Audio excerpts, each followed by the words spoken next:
Hello students, welcome to course आशा redox reactions lecture 6। आज हम करने जा रहे हैं बैलेंसिंग ऑफ डिसप्रोपोर्शनेट रिएक्शंस।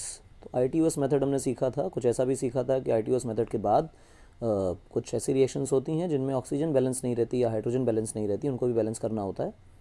तो वो हमने करके देखा।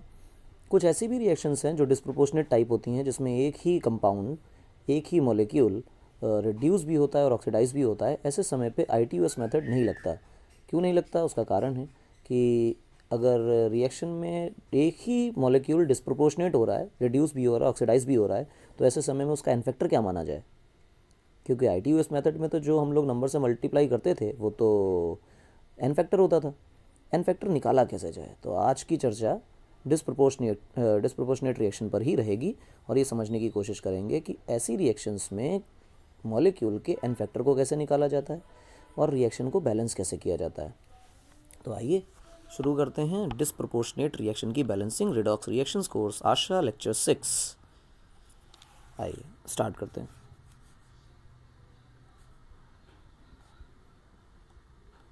Balancing of disproportionate reaction.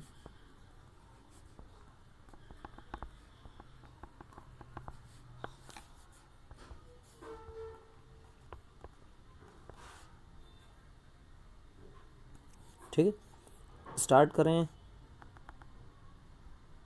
और ऊपर ले जाएं। सबसे कॉमन अच्छा सिंपल एग्जांपल अगर आपको लेना है तो मान लो आपके पास I2 है, आयोडीन है, और इससे let me change the pen. I2 से आप बना रहे हैं I माइनस और IO3 माइनस। अब आप गौर से देखो, इस रिएक्शन के अंदर, इस रिएक्शन में थोड़ी सी प्रॉब्लम है। वो क्या है कि यहाँ पे तो आयोडीन ज़ीरो स्टेट पे है, यहाँ -1 में है, और यहाँ अगर देखोगे तो +5 स्टेट में है। तो आप देखो इस रिएक्शन के अंदर हमारा जो आयोडीन है वो रिड्यूस हो रहा है, और इस रिएक्शन के अंदर आप देखो ऑक्सीडाइज हो रहा है।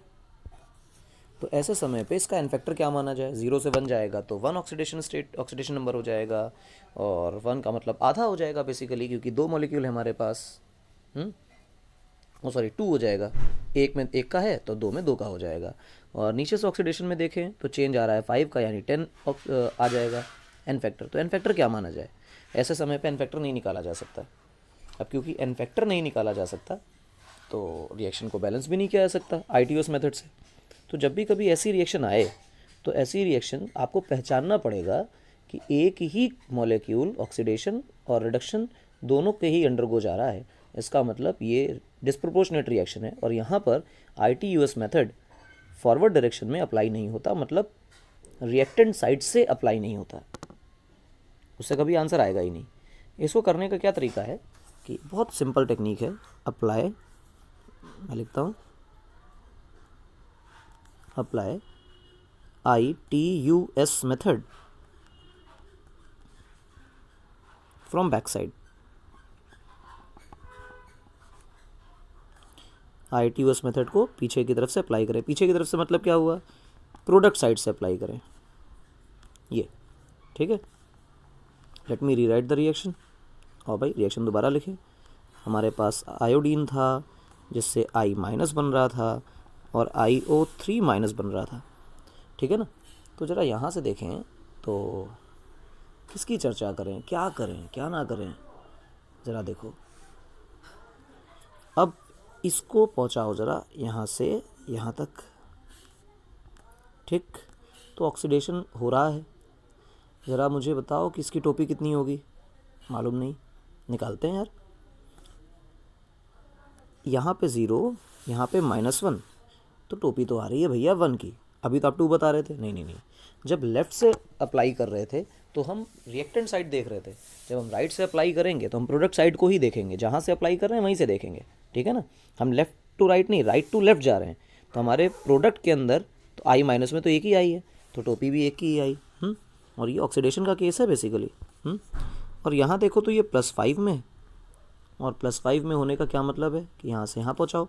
एक ही तो आयोडीन है मेरे पास, और +5 से 0, यानी कि 5 का चेन, और ये हो रहा है रिडक्शन, चेंज 5 का है।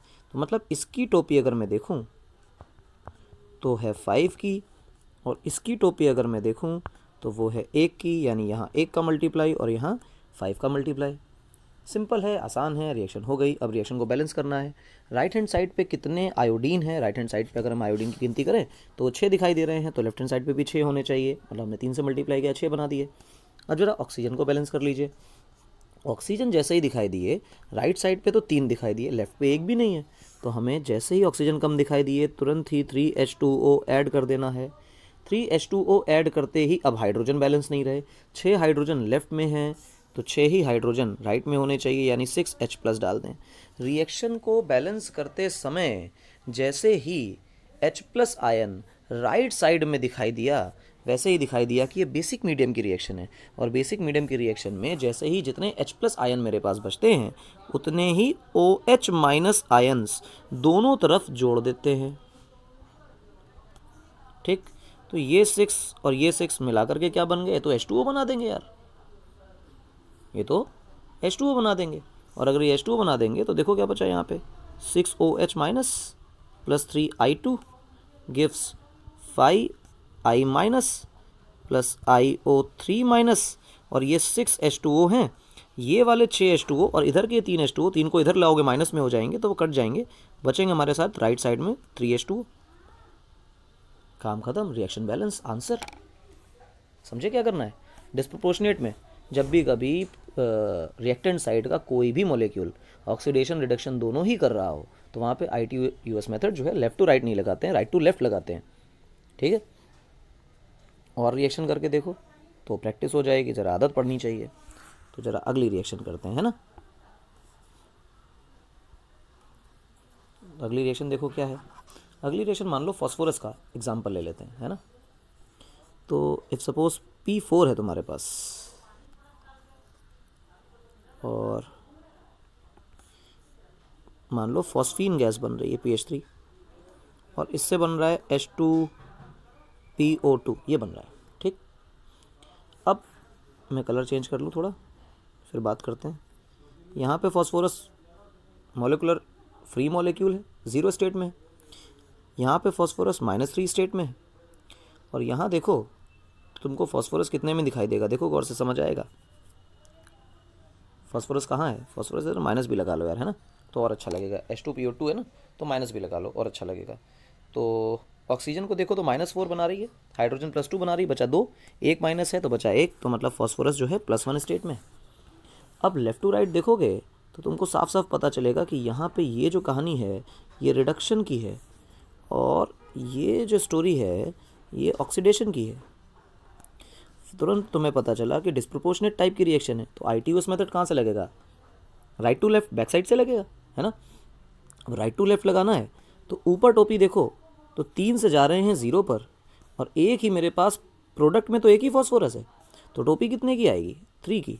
वहाँ 4 है, इससे मतलब नहीं है, क्योंकि अगर हम लेफ़्ट टू राइट लगा रहे होते तो हम 4 एटम गिनते, हम राइट से लगा रहे हैं, उसी से मतलब है जहाँ से जिसकी हम टोपी निकालेंगे। यहाँ भी एक ही एटम है फॉस्फोरस का, 1 से जा रहे हैं 0 पे, तो भाई साहब की टोपी तो एक ही है। ठीक, इनकी टोपी 1 तो पेन आई गई यहाँ पर, इनकी टोपी 3 तो पेन आई गई यहाँ पर। अब फॉस्फोरस को देख लीजिए, फॉस्फोरस तो भाई साहब बैलेंस है क्योंकि 4 लेफ्ट में है 4 राइट में है। ऑक्सीजन को उसके बाद देखिए, ऑक्सीजन है राइट साइड में 6, लेफ्ट में तो कुछ भी नहीं है, तो जब 6 मिले तो लेफ्ट में 6 वाटर मॉलिक्यूल जुड़े। जैसे ही वाटर मॉलिक्यूल जुड़े वैसे ही हाइड्रोजन को देखने की इच्छा जागी।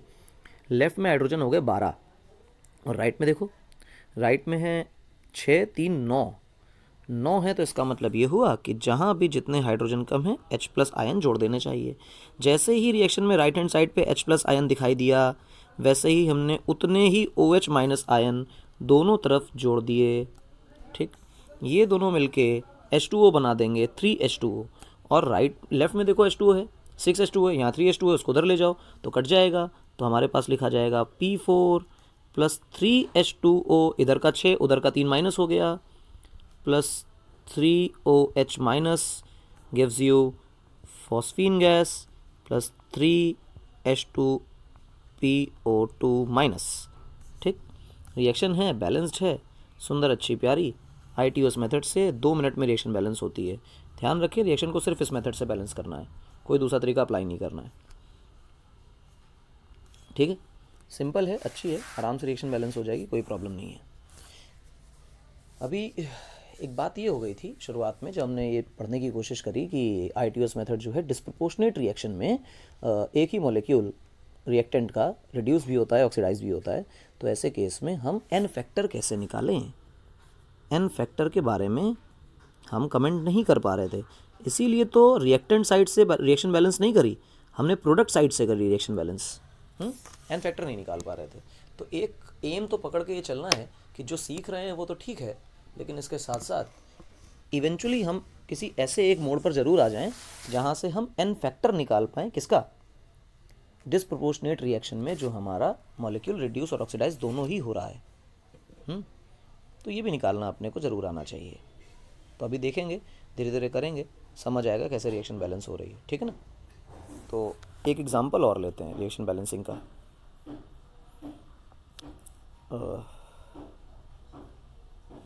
रिएक्शन की बैलेंसिंग देखो, मान लो क्रोमियम है,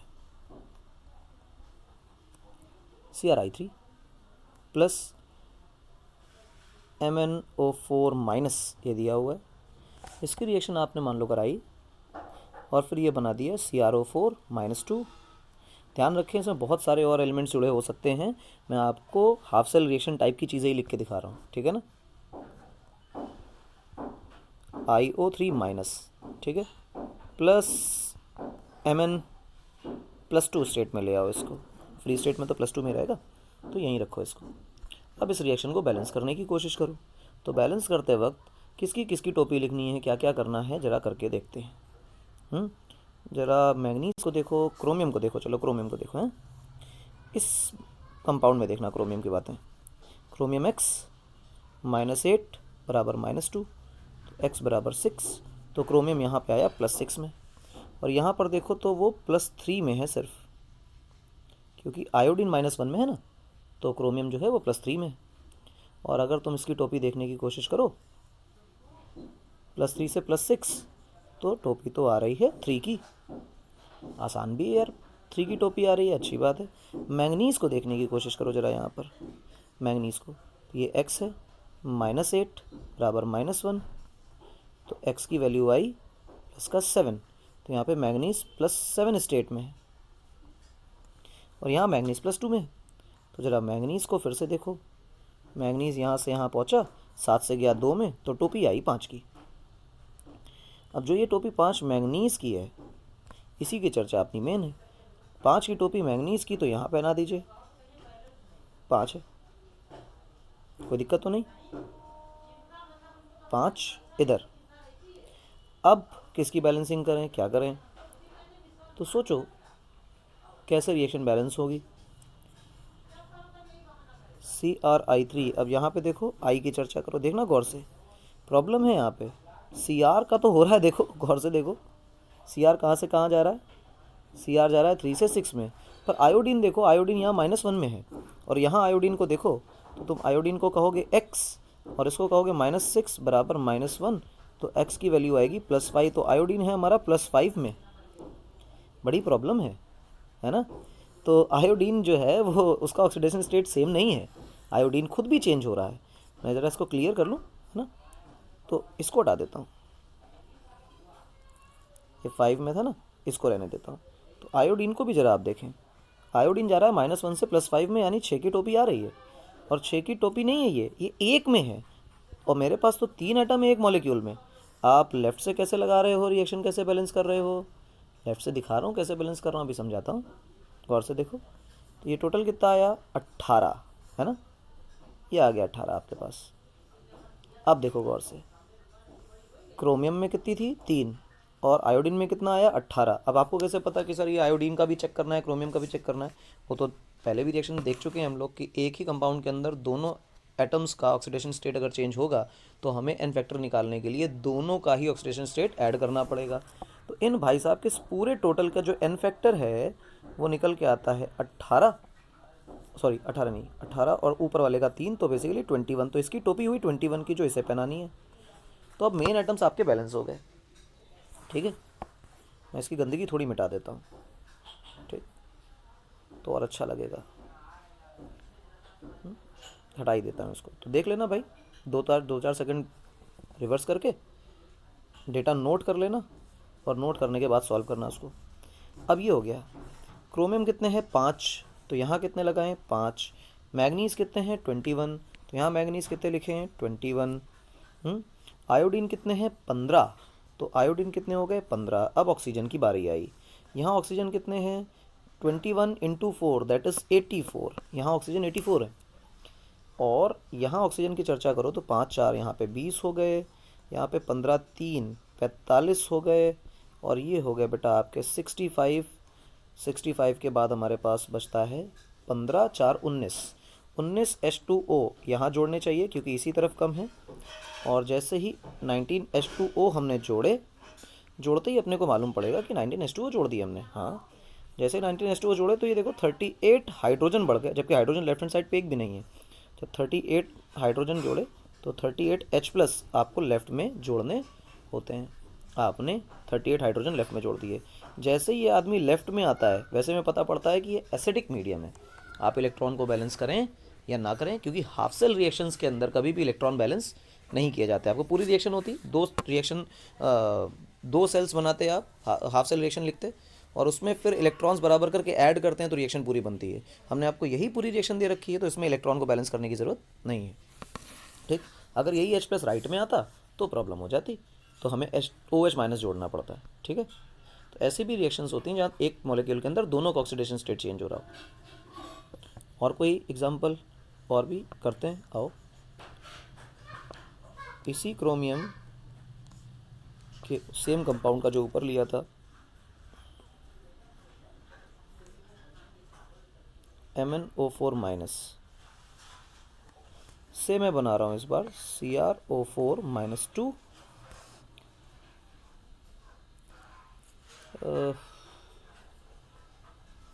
छोड़ते हैं इस रिएक्शन को, वरना कन्फ्यूजन क्रिएट होगा कि एक ही रिएक्शन कैसे हो रहा है। मैं पूरी रिएक्शन लिखना नहीं चाहता।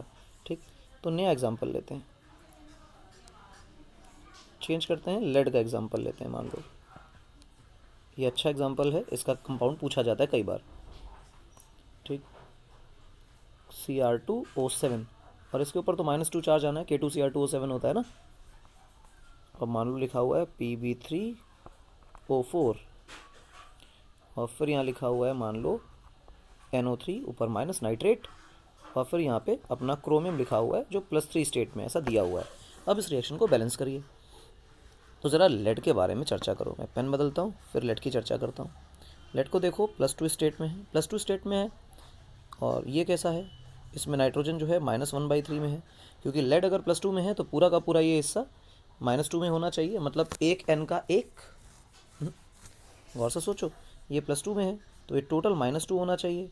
तो 2 N3 मिला करके 2 बना रहा है, तो एक N3 1 होगा, तो एक नाइट्रोजन 1/3 होगा माइनस का। ठीक है, ये हो गया। अब इधर देखो, क्रोमियम 2 है तो लिखो 2x, ऑक्सीजन कितने हैं 7 तो लिखो -14 बराबर -2, तो 2x बराबर 12, x बराबर 6। तो समझ आता है कि +6 स्टेट है। इरेज कर देते हैं, यहाँ लिख देते हैं +6 स्टेट।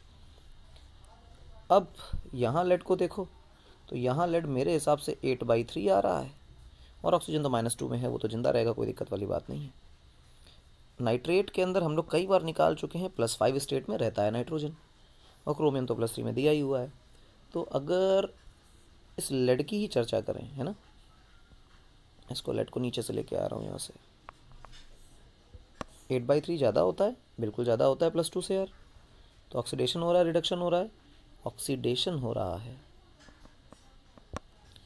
अब जरा ये नाइट्रोजन वाले को देखो, तो यहाँ जा रहा है, इसमें देखो क्या कहानी आ रही है, हम -1/3 से +5 में जा रहे हैं। ठीक है, ध्यान रखें इस बात को।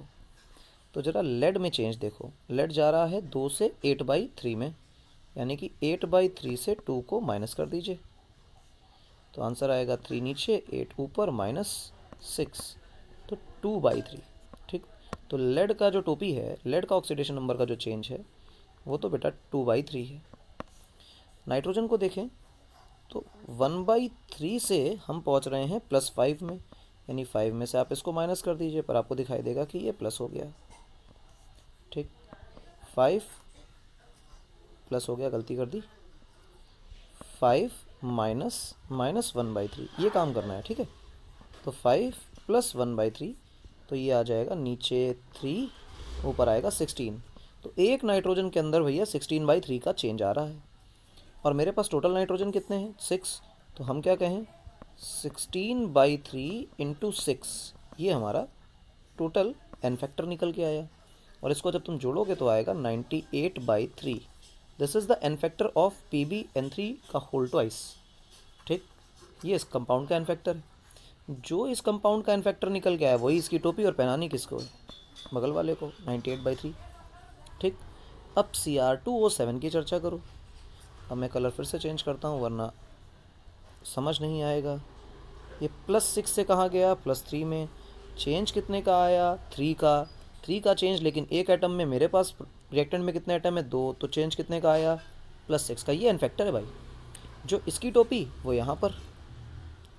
ठीक है, अब लेड को बैलेंस करो। लेड कितने हैं, 6। टोपी पहना दी, टोपी पहनाती बैलेंस हो जाते हैं। 6 लेड, 6 लेड तो 6 नहीं लिखना यार, 6 लेड बनाने हैं, है ना।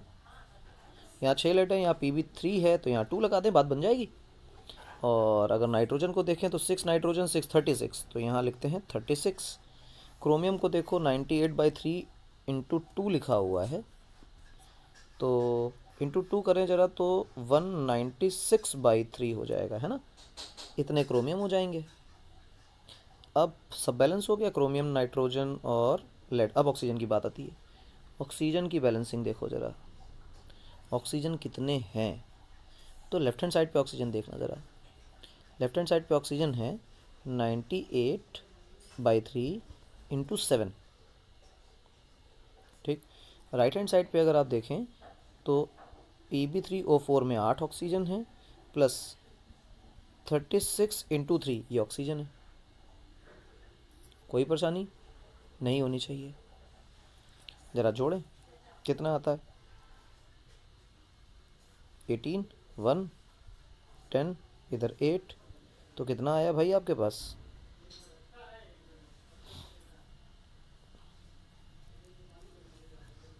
6, 116 हाइड्रोजन ऑक्सीजन राइट में है, और इतने ऑक्सीजन लेफ्ट में है।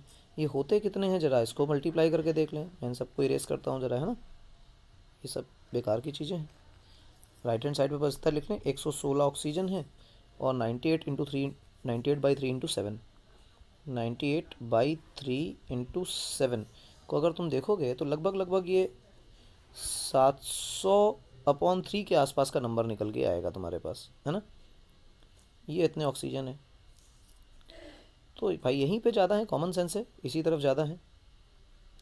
तो हम लिखें 98/3 into 7 minus 116। This is the number of oxygen which we have to add on the right side. ठीक, या प्रोडक्ट साइड। तो हम लिखें 98 into 7 minus 3 into 116/3। This is the number of oxygen. मैं इसको x लिख लेता हूँ।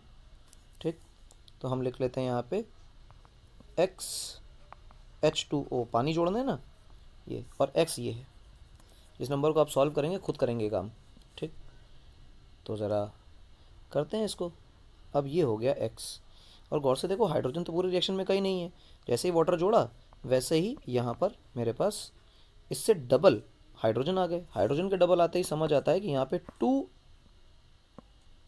इंटू x लिखना था, h लिख दिया मैंने, plus 2 into x times H plus add करना है। गौर से देखो, तो ये जो H प्लस मैं ऐड कर रहा हूँ, ये ऐड कर रहा हूँ लेफ्ट हैंड साइड पे, यानी रिएक्टेंट साइड पे। तो यानी ये एसिडिक मीडियम है। एसिडिक मीडियम के बाद अब इसकी ज़रूरत नहीं कि इसमें इलेक्ट्रॉन बैलेंस किए जाएँ। ठीक, मैं इसको ज़रा इरेज कर देता हूँ। तो ये रिएक्शन की बैलेंसिंग हो गई भाई। अब ये x ये नंबर है, पुट कर दीजिए इस नंबर को, पुट कर दीजिए इस नंबर को, आपका आंसर आ जाएगा। ठीक है, this is what the total number is. और इसको सॉल्व करना आपका काम है, रिएक्शन में नहीं कर रहा, बैलेंसिंग नहीं कर रहा, कैलकुलेशन नहीं कर रहा। ठीक है,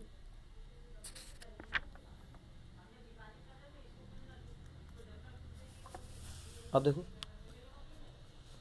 कुछ स्पेशल केसेस होते हैं बैलेंसिंग के, जो ITUS मेथड से नहीं ही लगते हैं, है ना। जैसे हेडिंग डालो यार, अलग से करो इसको, ये अच्छा टॉपिक है। बड़ी बड़ी हेडिंग डालते हैं ना।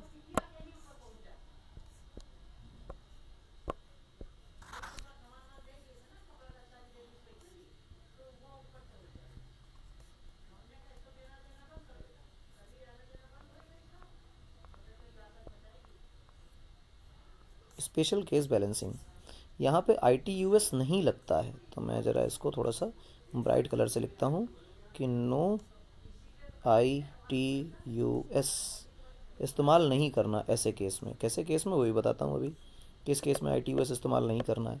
देखें, जैसे आपके पास एक बढ़िया रिएक्शन दी हो, और कैसे पहचानोगे ये भी बता रहा हूँ, है ना। ये नहीं कि सिर्फ बस कुछ एग्जांपल्स हैं। KMNO4 है और HCl है, और इससे बन रहा है KCl, MnCl2 बन रहा है, और फिर बन रहा है Cl2, फिर बन रहा है H2O। Cl को सही से लिख दूं यार, ये क्लियर है। अब ऐसी रिएक्शन में आप थोड़ा सा गौर करो अगर क्लोरीन के ऊपर, तो लेफ्ट हैंड साइड का जो क्लोरीन है ये -1 में है, राइट हैंड पे आने के बाद ये -1 में भी होता है और ये 0 में भी होता है, तो धोखा दे रहा है। ऐसी रिएक्शन में आप ITUS मेथड का इस्तेमाल ना ही करें तो बेहतर है, क्योंकि अपने आप को जो MnCl2 में भी ये -1 का ही स्टेट रख रहा है, तो कहीं तो जा रहा है, कहीं नहीं जा रहा है, तो ये प्रॉब्लम क्रिएट कर रहा है। ऐसे समय में ये बहुत दिक्कत देता है। ITUS ना लगाएं। एक बार IT ने यही इक्वेशन दे करके पूछा था कि जो HCl है इसका फंक्शन क्या है। तो HCl का जो फंक्शन है यहाँ पर आप देखो, तो वो एसिड की तरह तो है ही, क्योंकि H+ प्रोवाइड कर रहा है, ठीक, प्लस रिड्यूसिंग एजेंट की तरह भी काम कर रहा है। और ऐसे समय पे अगर एन फैक्टर निकालना हो तो बहुत दुर्गति हो जाती है, एन फैक्टर आता ही नहीं है, क्योंकि HCl का एन फैक्टर जो होता है वो या तो सिर्फ एसिड की तरह HCl काम करे तो फिक्स है, या तो सिर्फ रिड्यूसिंग एजेंट की तरह काम करे तो फिक्स है। अगर HCl दोनों तरह से काम कर रहा है तो एन फैक्टर कुछ अलग ही होता है। इस तरह नहीं निकलता जैसे हम लोग नॉर्मली निकाल लेते थे। तो ये रिएक्शन यहाँ परेशान करती है। अब इस रिएक्शन को कैसे देखा जाए, क्या करें क्या ना करें, तो इस रिएक्शन को ज़रा राइट हैंड साइड से देखने की कोशिश करो। राइट हैंड साइड से कैसे देखें, देखो राइट हैंड साइड से देखते हैं। ज़रा क्लोरीन की चर्चा करो और MnCl2 की चर्चा करो। इन्हीं की चर्चा है, कारण कि यहाँ देखो K+1 में है और यहाँ भी K+1 में ही है, और Cl-1 में कुछ भी चेंज नहीं हो रहा है, तो ये हमें कुछ देने नहीं वाला। तो Cl2 को देखो, तो Cl2 जो है वो 0 पे है, और लेफ्ट हैंड साइड पे क्लोरीन जाके -1 में हो जाता है। -1 में होने का मतलब ये हुआ कि जो टोपी है वो तो 1 की आ रही है, टोपी 1 की नहीं आ रही है।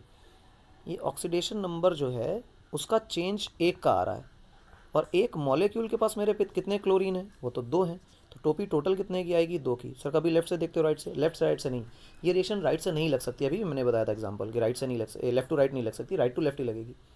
तो जब हम प्रोडक्ट साइड से देख रहे हैं तो प्रोडक्ट में ही क्लोरीन गिनने पड़ेंगे, रिएक्टेंट से मतलब ही नहीं है। 2 की टोपी हो गई, जैसे ही यहाँ टोपी 2 की हुई वैसे ही इसको मैंने टोपी 2 की पहनाई, क्योंकि जिन 2 को हम देख रहे हैं उन्हीं में आपस में एक्सचेंज होंगी ये बातें, ठीक है। अब Mn को देखो, तो मेरे हिसाब से ये -8 है, ये +1 है, तो Mn यहाँ +7 पे है। और यहाँ देखो तो ये -1 में मतलब क्लोरीन टोटल -2 बनेगा, तो ये +2 बनेगा, है ना, तभी तो 0 बनेंगे MnCl2 में। तो MnCl2 में ये +2 में है, 7 से +2, अब देखो, या +2 से 7, तो बेसिकली चेंज आ रहा है 5 का, और एक ही मेरे पास एटम है। राइट हैंड साइड पे आप देखिए, लेफ्ट में नहीं देखना, राइट में देखना है ना, राइट से लेफ्ट जा रहे हैं। तो टोपी आ रही है 5 की टोपी आते ही क्लोरीन को आप पहनाएंगे, दुनिया में और कहीं नहीं। जिनका एन फैक्टर देख रहे हैं, जिनकी टोपी हम देख रहे हैं, उन्हीं में आपस में एक्सचेंज होंगी चीज़ें। टोपी पहना दी गई, मतलब ये और ये अब बैलेंस हो गए, क्लोरीन और MnCl2 बैलेंस हो गए, इसमें कुछ भी नहीं करना।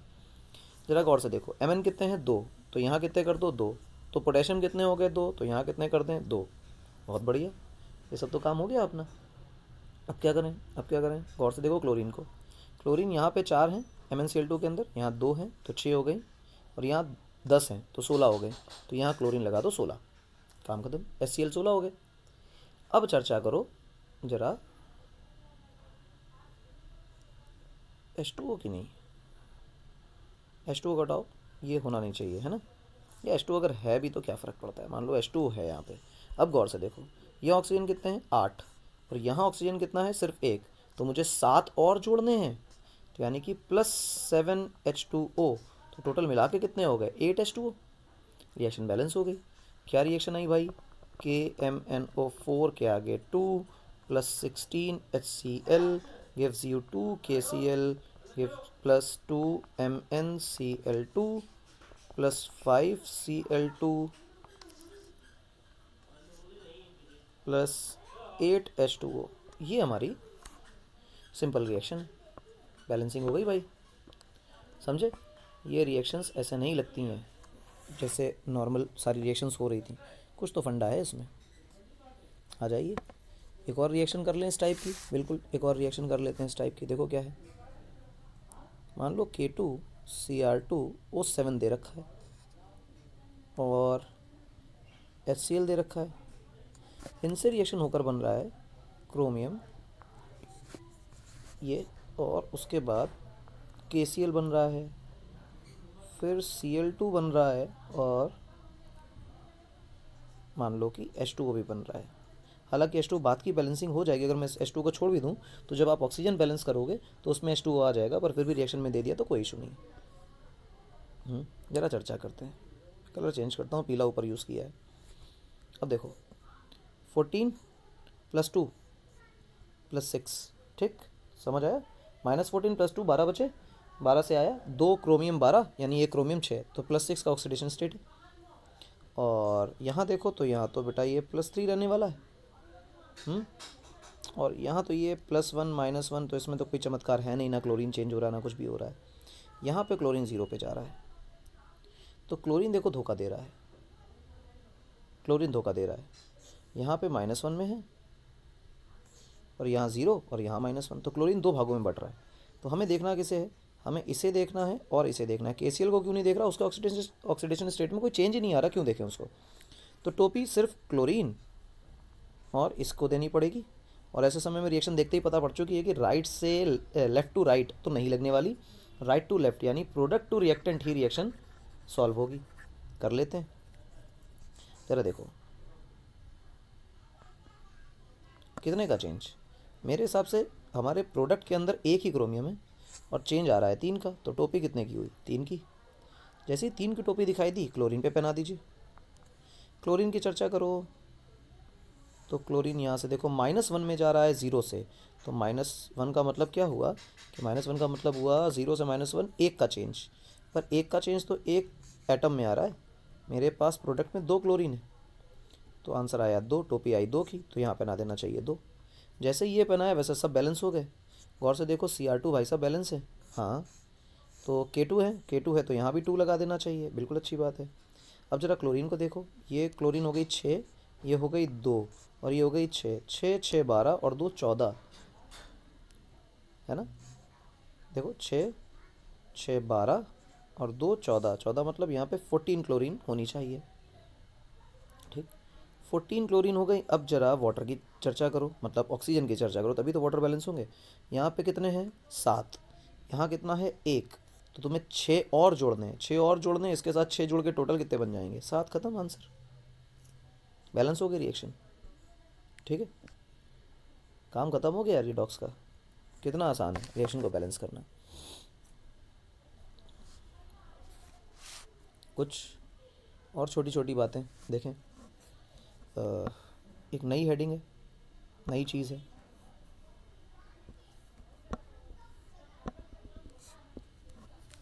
टोटल इलेक्ट्रॉन ट्रांसफ़र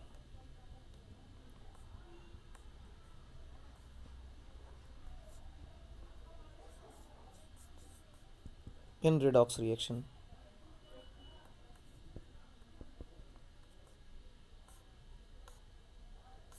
ठीक, total electron transfer in redox reaction, ये क्या चीज़ होती है। मेरे हिसाब से रिडॉक्स में जो सबसे इम्पॉर्टेंट 2-3 टॉपिक बनेंगे उनमें से एक ये होता है कि टोटल इलेक्ट्रॉन ट्रांसफ़र कितने हुए बहुत सारे मेथड किताबों में लिखे होते हैं, पढ़ाए जाते हैं, तो एक ही मेथड मैं पढ़ाता हूँ, उसके बाद इसमें कुछ बचता नहीं है। एन फैक्टर निकालना हमने सीखा ही है, और पिछले 4-5 लेक्चर से सिर्फ हम एन फैक्टर के इर्द गिर्द ही खेल रहे हैं। मैंने पहले ही बोला कि रिडॉक्स का तब तक कोई सवाल नहीं लगेगा जब तक आपको एन फैक्टर ना आता हो। और या ये कह लो कि अगर एन फैक्टर नहीं आता है तो जो भी मेथड्स हैं वो इतने बड़े बड़े हैं रिएक्शन को बैलेंस करने के हों, चाहे किसी भी चीज़ के हों, वो आपसे होने नहीं वाले हैं। मतलब हर एक के लिए आपको लेंदी प्रोसेस, हर एक मेथड के लिए लेंदी प्रोसेस से गुजरना पड़ेगा। एन फैक्टर के अगर पैर पकड़ लोगे तो हर एक टॉपिक रिडॉक्स का एन फैक्टर की मदद से सॉल्व होता चला जाएगा। तो एन फैक्टर पे कमांड हासिल कर ही लिए, अगर नहीं किए तो प्रीवियस लेक्चर्स देखिए, काम हो जाएगा।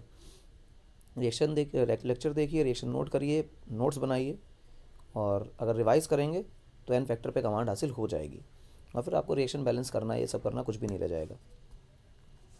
अब टोटल इलेक्ट्रॉन ट्रांसफ़र की चर्चा करें। जो भी मेथड किताबों में दिए हैं, मुझे नहीं पता कि उन्हें पढ़ाना चाहिए या नहीं पढ़ाना चाहिए, मैं नहीं पढ़ाता हूँ। एन फैक्टर क्या है, इसका फॉर्मूला देखो। टोटल इलेक्ट्रॉन ट्रांसफ़र पर मोल, एक मोल रिएक्टेंट में जितने इलेक्ट्रॉन ट्रांसफ़र होते हैं वो ही एन फैक्टर होता है। तो आपने एन फैक्टर की डेफिनेशन बता दी, टोटल इलेक्ट्रॉन ट्रांसफ़र टॉपिक है, बेकार की बातें नहीं करो, सुनो। अगर एन फैक्टर रिलेटेड है इलेक्ट्रॉन के ट्रांसफ़र से, तो इलेक्ट्रॉन का ट्रांसफ़र भी तो रिलेटेड है एन फैक्टर से। बिल्कुल सही बात है। इसका क्या मतलब हुआ? इसका मतलब सिंपल ये हुआ कि अगर मैं एन फैक्टर निकाल लूँ तो टोटल इलेक्ट्रॉन ट्रांसफ़र तो अपने आप ही आ गया। लेकिन ध्यान रखना कि जो लिखा हुआ है total electron transfer per mole is N factor, यानी एक मोल में कितना चेंज हुआ, कितना ट्रांसफ़र हुआ इलेक्ट्रॉन का, वो एन फैक्टर है। समझे? तो चलो एग्जांपल से देखते हैं। बस ये फॉर्मूला आप याद कर लो, बात खत्म। कभी इलेक्ट्रॉन ट्रांसफ़र ढूंढने में परेशानी नहीं होगी। रिएक्शन करके बताता हूँ। देखो, KMnO4 plus H2SO4 plus H2C2O4 provides you K2SO4 plus MnSO4 plus H2O plus CO2। ये एक रिएक्शन है। अगर इसको आँख फाड़ के भी जम के देख लो ना इस रिएक्शन को, और ITUS की ज़रा सी भी प्रैक्टिस है, तो देखो रिएक्शन बैलेंस ऐसे होती है।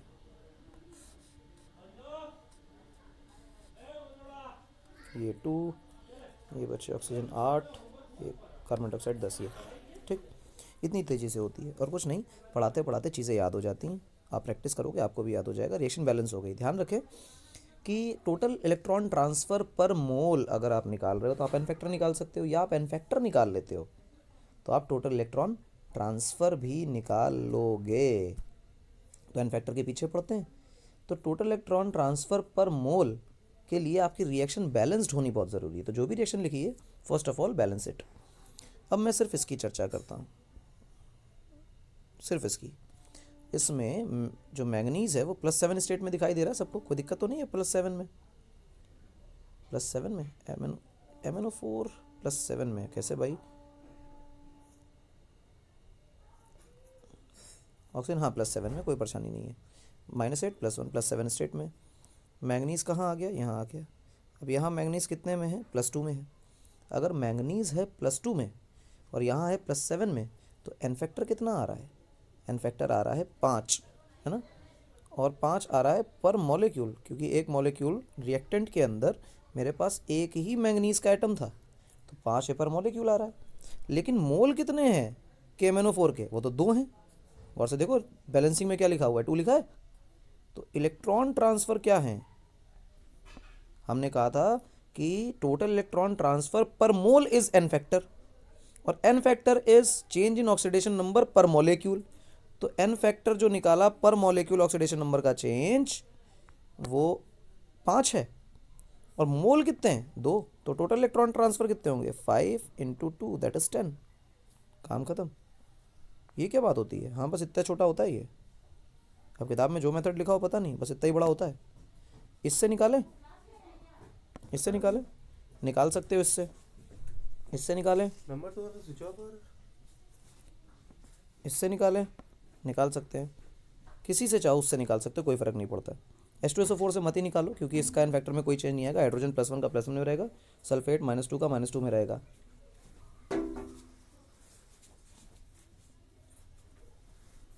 ठीक है, तो आप इसको देखो, यहाँ से आप टोटल इलेक्ट्रॉन ट्रांसफ़र निकालोगे तो भी 10 आएंगे, आप H2C2O4 से निकालोगे तो भी 10 आएंगे। तो आंसर क्या 20 है? 20 नहीं है। किसी भी एक मॉलिक्यूल से निकाल लीजिए, जो आंसर है वही आंसर है, उतना ही इलेक्ट्रॉन ट्रांसफ़र किसी से भी निकल आएंगे। ठीक, टोटल आंसर आ गया 10। अब देखो दूसरी रिएक्शन, मान लो KMnO4 लिया,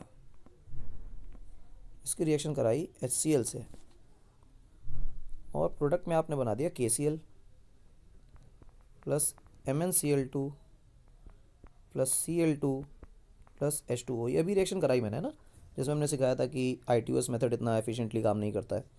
तो अगर रिएक्शन देखो तो बैलेंसिंग करो, ये अभी भी करी थी हमने, तो रट भी जानी चाहिए भाई बैलेंसिंग। ये 2, यहाँ मैग्नीशियम भी, मैग्नीज भी 2, क्लोरीन पे 5 और वाटर आए थे 8। ठीक, अब गौर से देखो,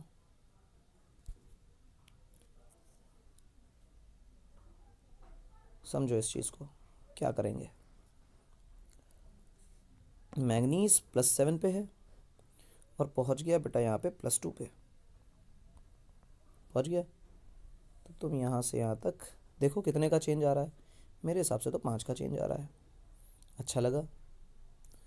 और HCl देखो, ये -1 है और यहाँ Cl -1 में है, यहाँ Cl -1 में है, यहाँ Cl 0 पे है।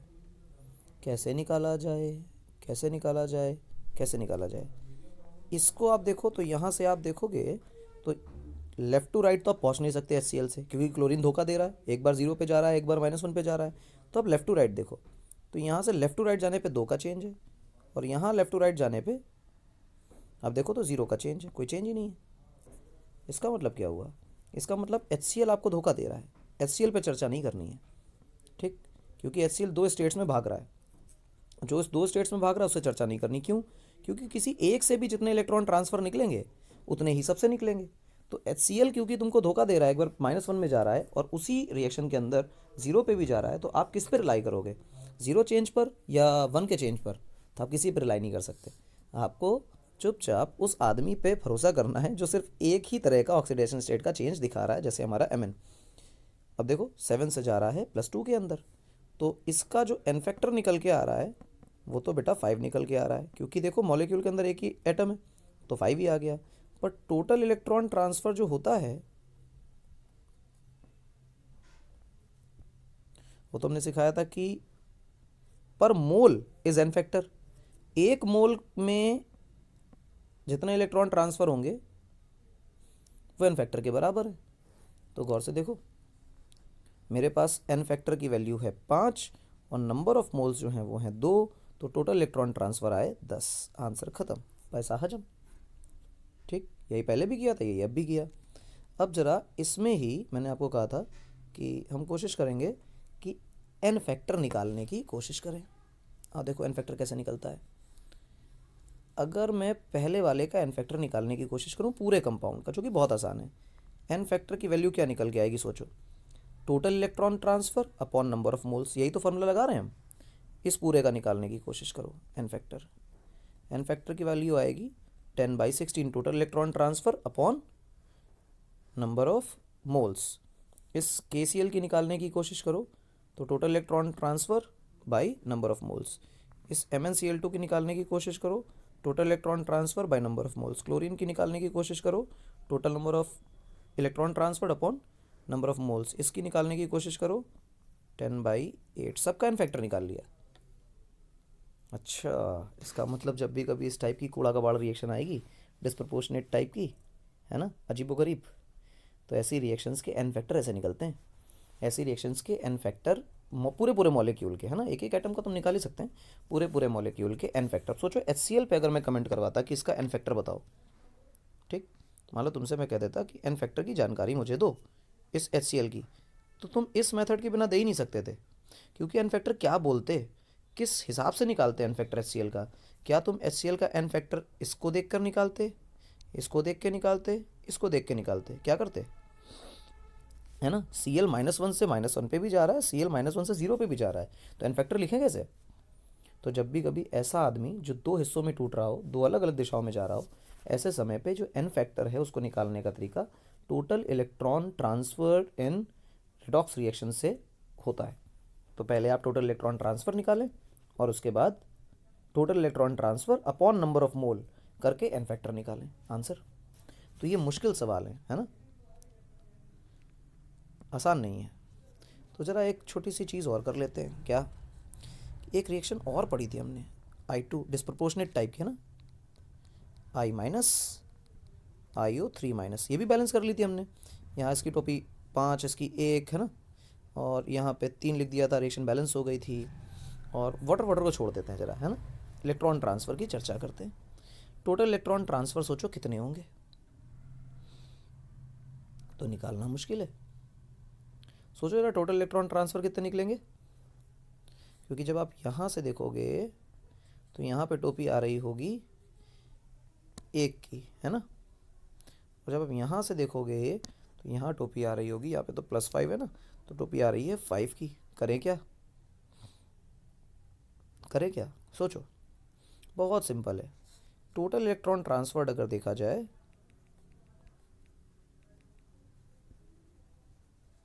ये तो 5 ही आ रहे हैं।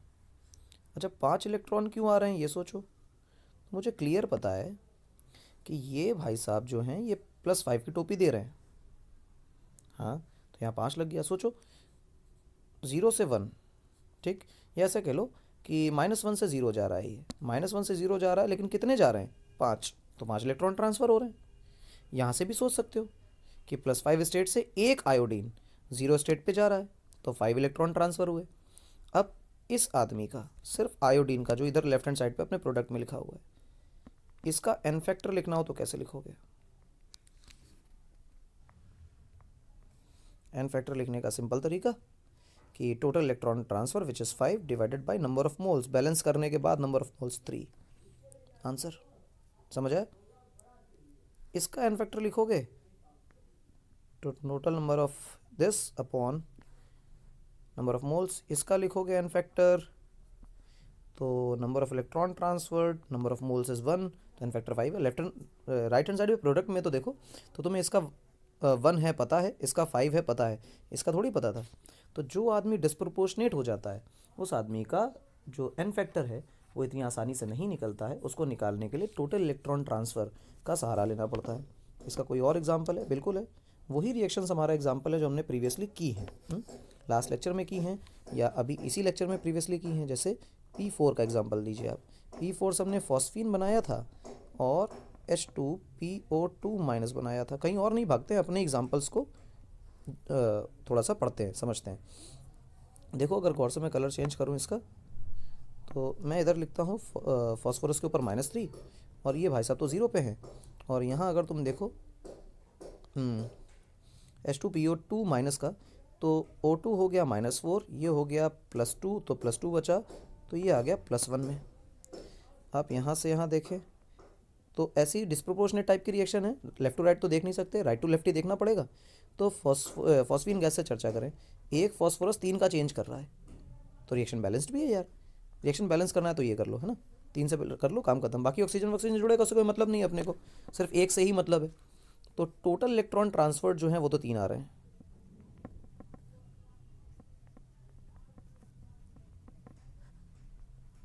टोटल इलेक्ट्रॉन ट्रांसफर 3 है, तो इसकी अगर तुम्हें एन फैक्टर की चर्चा करनी हो तो तुम 3/1 लिख सकते हो, क्योंकि इसके मोल्स 1 है।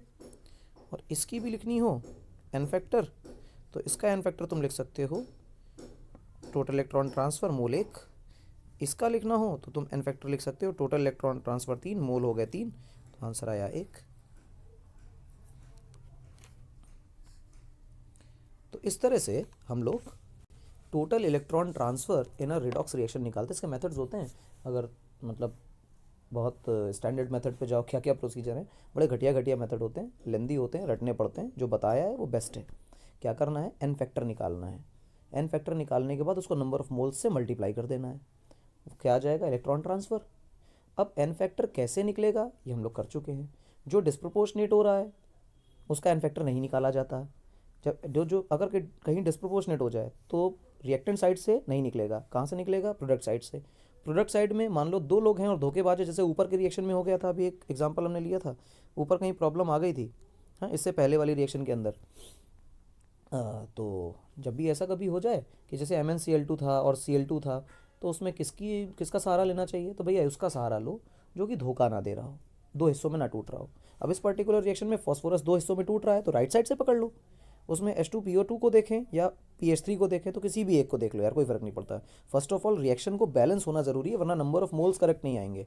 और अगर नंबर ऑफ मोल्स करेक्ट नहीं आएंगे तो किसी कीमत पर रिएक्शन के जो टोटल इलेक्ट्रॉन ट्रांसफ़र हैं वो करेक्ट नहीं आएंगे, एन फैक्टर भी करेक्ट नहीं आएगा। तो रिएक्शन बैलेंस कर लीजिए। बैलेंस करने के बाद आप किसी भी एक को पकड़ लीजिए और उसका एन फैक्टर लिख लीजिए।